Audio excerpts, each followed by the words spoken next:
গাছ কাটতে গিয়ে মর্মান্তিক মৃত্যু হল এক ব্যক্তির। ঘটনা বুধবার ঊনকোটি জেলার কৈলাসহরের পূর্ব ইয়াচেখাওড়া গ্রামে। ঘটনার বিবরণে জানা যায়, বুধবার ঊনকোটি জেলার কৈলাসহরের পূর্ব ইয়াচেখাওড়া গ্রামে গাছ কাটতে গিয়ে মর্মান্তিক মৃত্যু হল নানু মিয়া নামের এক ব্যক্তির। 50 ফুট লম্বা গাছ কাটার সময় পাশের একটি গাছের সঙ্গে ধাক্কা লেগে গাছটি নানু মিয়ার উপর পড়ে যায়। এতে ঘটনাস্থলেই মৃত্যু হয় নানু মিয়ার।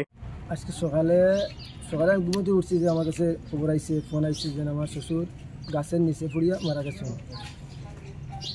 শ্বশুরের নাম কি?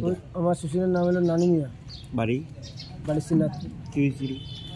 তো আজকে সকালে খাজু গেছিলো, তাইনে আলালের যে মেশিন যে গাছ কাটে তাইনে ড্রাইভার এলো আসামের ড্রাইভার, যে পাশের বাড়ি গর্জন গাছ কাটতে তাইনে লিয়া গেছে, তাইনে হেল্পারি করে।